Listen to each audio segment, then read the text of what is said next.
नमस्ते गणपतये त्वमेव प्रत्यक्षं तत्त्वमसि त्वमेव केवलं कर्तासि त्वमेव केवलं धर्तासि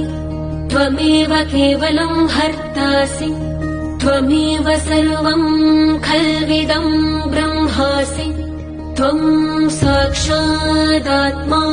नित्यं ऋतं वच्मि सत्यं वच्मि अवत्वं माम् अववक्तारम् अवश्रोतारम्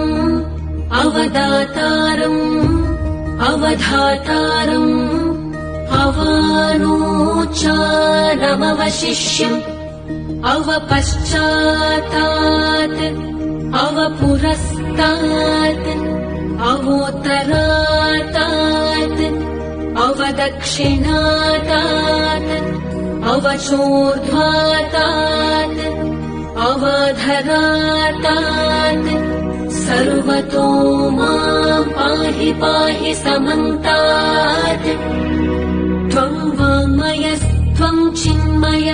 त्वं आनन्दमयस्त्वं ब्रह्ममय त्वं सच्चिदानन्दाद्वितीयोऽसि त्वं प्रत्यक्षं ब्रह्मासि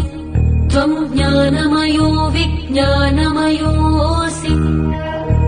सर्वं जगदिदं त्वत्तो जायते सर्वं जगदिदं त्वत्तस्तिष्ठति सर्वं जगदिदं त्वयि लयमेष्यति सर्वं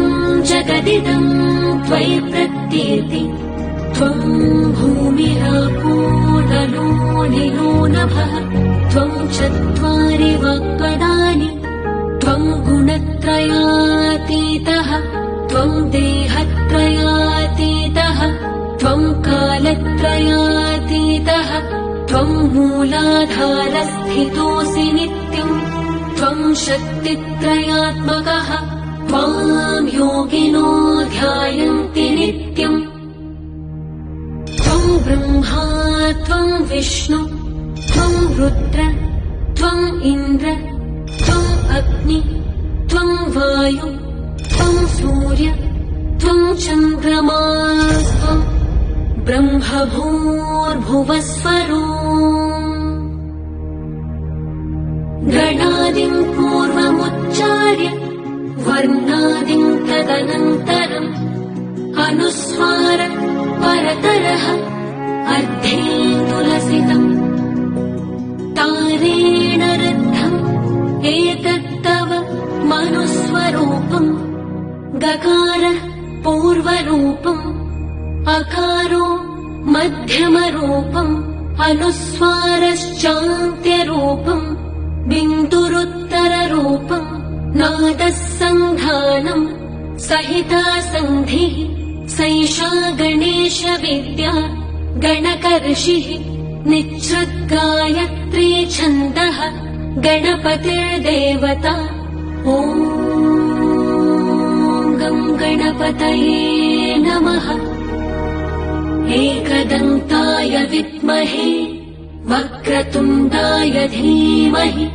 तन्नो दन्तिः प्रचोदयात् एकदन्तं चतुर्हस्तं पाशमङ्कुशधारिणम् रदं च वरदं हस्तैः बिभ्राणं मूषकध्वजम् रक्तं लम्बोदरं शूर्पकर्णकं रक्तवाससम् रक्तगन्धानुलिप्ताङ्गम् रक्तपुष्पैः सुपूजितम् भक्तानुकम्पिनं देवम् जगत्कारणमच्युतम् आविर्भूतं च सृष्ट्यादौ प्रकृते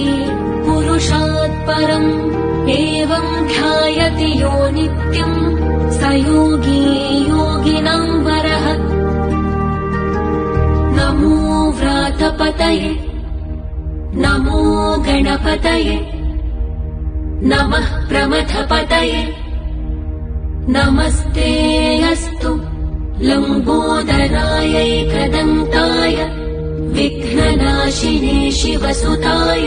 श्रीवराहमिहिराय वरदमूर्तये नमो नमः।